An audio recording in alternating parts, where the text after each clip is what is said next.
A warm welcome to this episode of Analysis. I am Oyi Adekunle.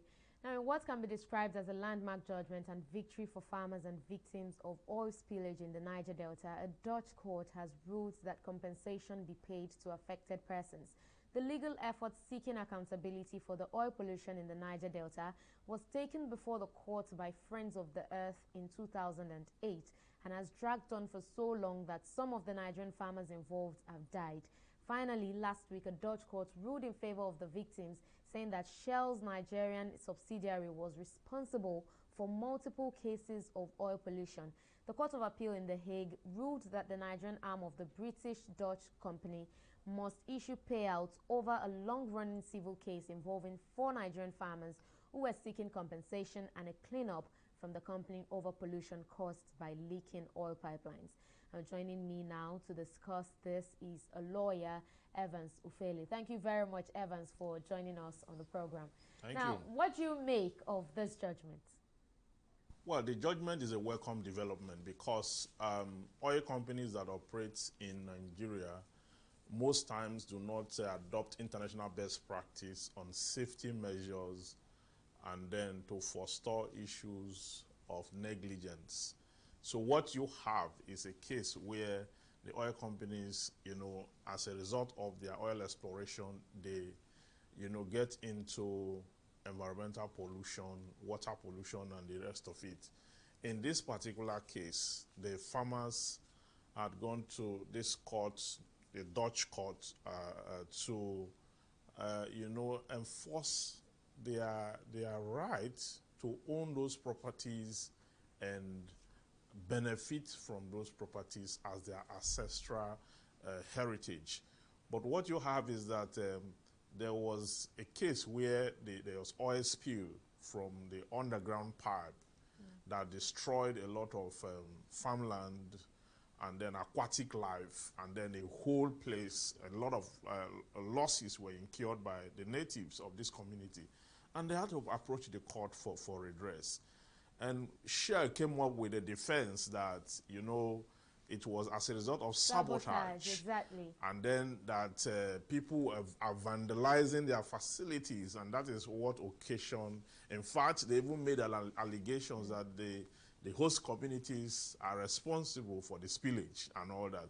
But the court ruled against it, that the Shell have not proven that particular a position beyond reasonable doubt. It was not proven clearly that the court rather held that it was as a result of negligence of Shell. That is what occasioned the spillage.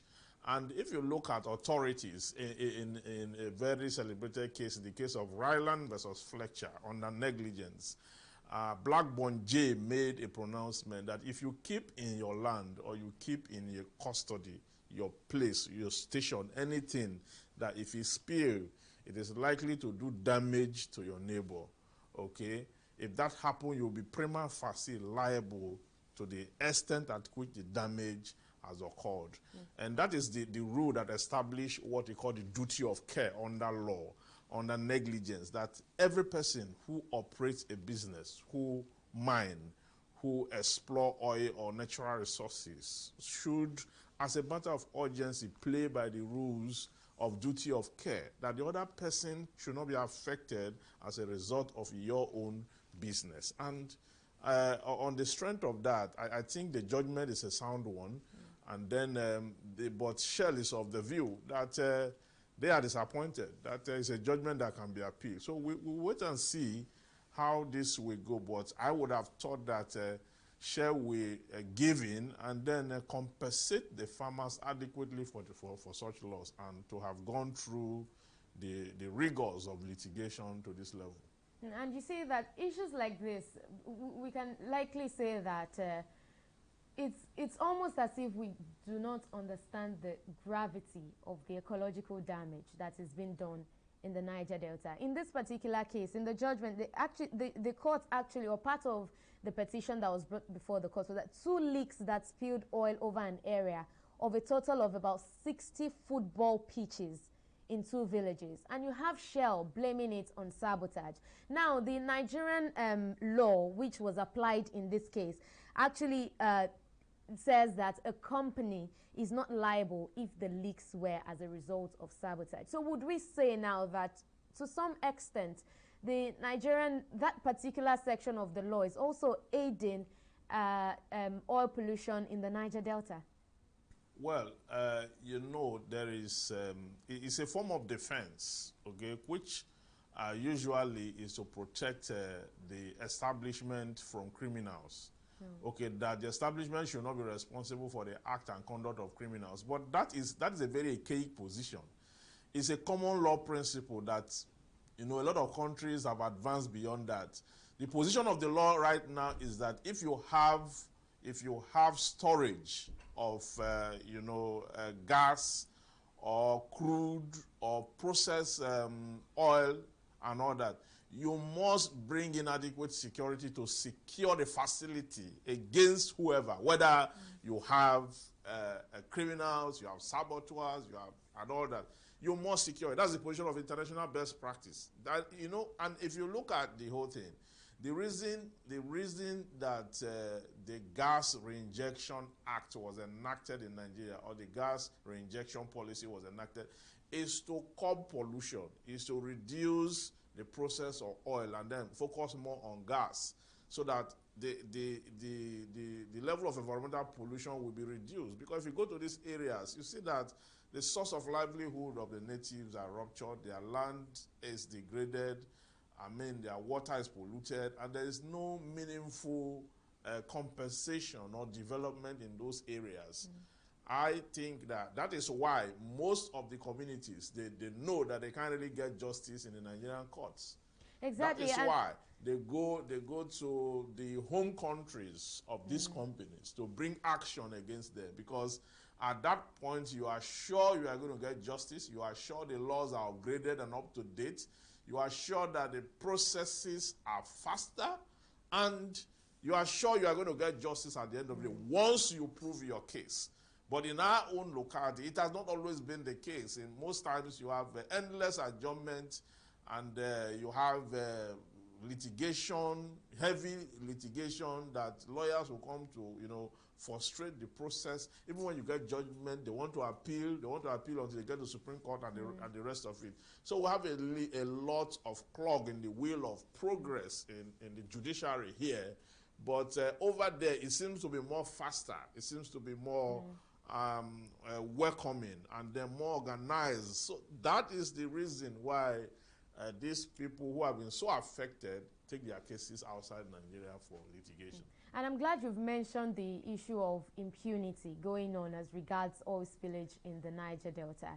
And now that this judgment, or the Dutch court, has ruled on this matter now, and we look at how long it took for this judgment to come, From since 2008. Yes. Now, do you think that this would probably spur other farmers that have been affected to bring up more litigations against other companies, or maybe even Shell? Well, this case that was filed in 2008 was as a result of a motivation of an earlier judgment that was gotten, where Shell had to compensate an entire community. They were all lumped together in that, and the proceed could not really take care of them. So that was the first judgment that, you know, I think that was in 2004, that now instigated, you know, affected persons to bring action of this kind. And I think that is a way to go, because this is progress for me. If the farmers, that is, if Shell is not going to appeal, because Ireland, there is the Dutch appeal court. Okay, if there's a higher court, if Shell want to appeal, fine. But I think it's a way forward, because even if you look at the report, the major persons who filed this particular case, one of them is dead now, the two of them are dead, and then you have their family members stepping in to continue the matter.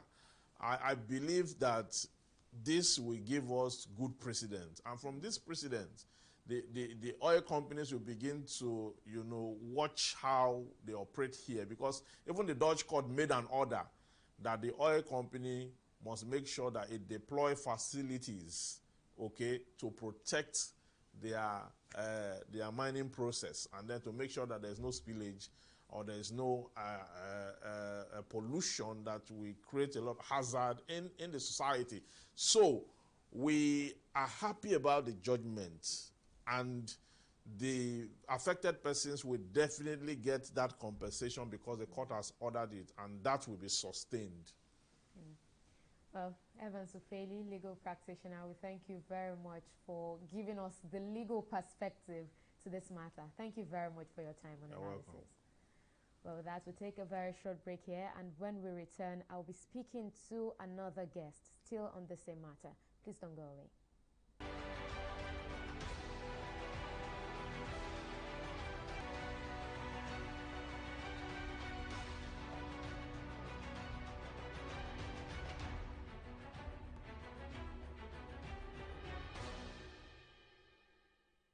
Welcome back. You're still watching Analysis on TV 360 Nigeria, and we've been talking about oil spillage in the Niger Delta, and particularly the judgments by a Dutch court ordering Shell Nigeria to pay compensation to some farmers who were affected by oil spill contamination in their farms in the Niger Delta.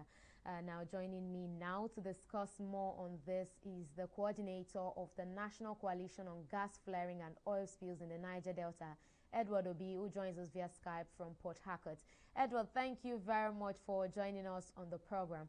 Now, what is the implication of this judgment? Are we likely to see more cases of farmers instituting legal action against other oil companies, or maybe even Shell? Well, the first thing that I wish to say is a big congratulations to all the men and women who have sacrificed many years of their lives in the trenches, fighting for the common people of the Niger Delta and fighting for the environment of the Niger Delta.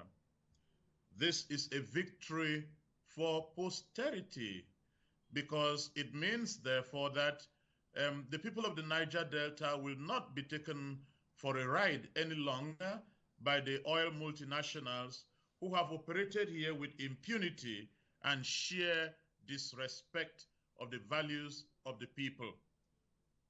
That is my point of departure. I am glad today that a precedent is being set in law which says what we have been saying over the years, that if oil companies operate the way they operate anywhere else in the world, they would definitely be sanctioned. But because the Nigerian government is a business partner with oil companies, they have never taken them to task or asked for accountability. But with this precedent in law now, as many communities or individuals who feel that their rights to a clean and humane environment is being violated by the greed of multinational companies, have an opportunity here to seek redress in law. So your question is whether many more communities and individuals are going to follow that path. My response is, why not? If they feel aggrieved, if they feel that their environment has been despoiled by oil and gas companies and no amends have been made, of course, they should seek redress in law. And we as civil society will support them all the way. I'm a Roman Catholic priest, and I have not just an interest in the environment. My religion bids me care for the environment. So I am in it, and I will go with them all the way, supporting them as much as I can to seek redress in law, but not to indulge in illegitimate activities that might further despoil the environment, but they have a right in law to seek redress. Now, this is coming at a time that the National Assembly is currently debating the Petroleum Industry Bill. Now, what provision should be in that bill now for you now to prevent situations like this from happening again in the future? Well, I will tell you for a fact that I just returned from Abuja attending these hearings and watching with dismay the National Assembly of Nigeria is unfolding. They give the oil companies upwards of 20 minutes, in some cases almost 30 minutes, to make their case. And by the time we are approaching the hearings that begin around 10 o'clock, by the time we are approaching the hour of 1 or past 1 o'clock, when the oil companies and their cohorts have finished presenting, then they come to host communities and they begin to say, simply, one person will speak for all of you. And when the people refuse, they get angry and agitated. And I'm sure you may have seen some of the drama that unfolded in the House of Representatives. This is the way that Nigerians treat other Nigerians. This is the way that our elected officials treat those of us who supposedly elected them.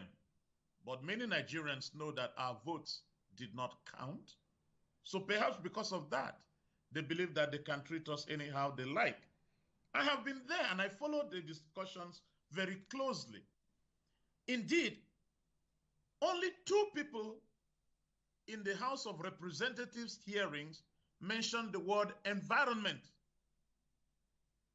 So much as mentioned the word environment. Now, the environment is a key component of the oil and gas industry. Look, there are 3 components of that industry. There is the economic component. In other words, the oil and gas industry is supposed to make our country rich.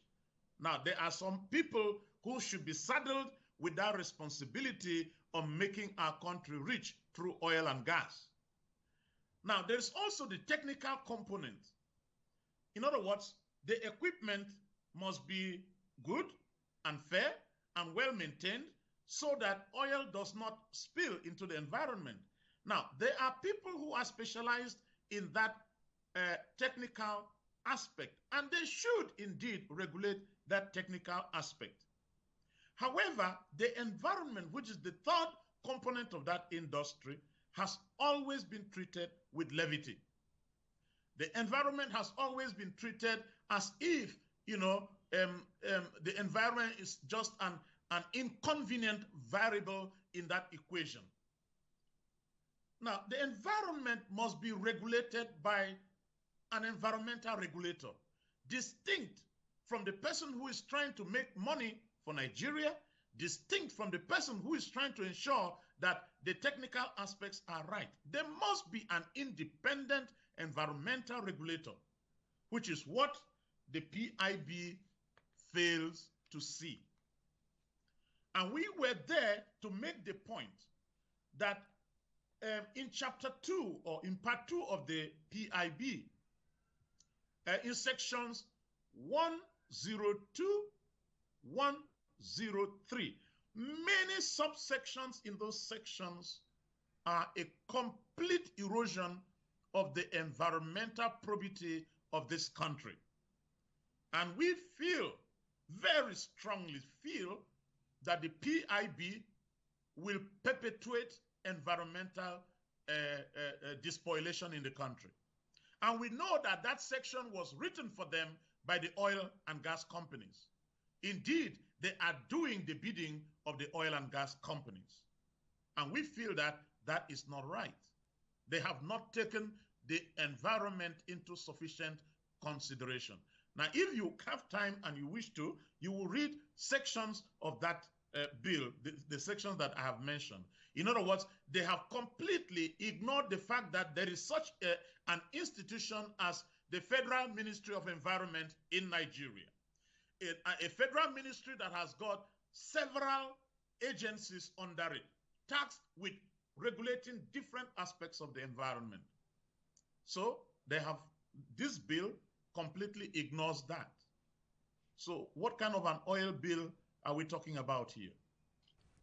Quickly now, let me ask you, now in terms of cleanup, would you say that these oil companies are doing enough? We know how long talks have been ongoing about the Ogoni cleanup for years, and it almost seems like nothing is happening. Are these companies really doing what is required? Are they doing enough? Well, I can tell you, because one of the two villages that were mentioned in the suit are Oruma and Goi. Goi is in Gokana local government area in Ogoni. Now, Goi in itself is not an oil producing community. Now, the oil that seeped into the waters in Goi and the entire environment, even if you go this evening after this conversation with you, if you were to arrive in Goi and even take a look, the stench of oil will drive you back. I have been to Goi several times and nothing has been done there. Mind you, Goi is not an oil producing community, but is suffering the worst impacts of the environment because of what is done in other communities. So now you are talking of, if you want to ask yourself about who is a host community. Of course, by definition, Goi is not a host community because there are no oil installations in Goi.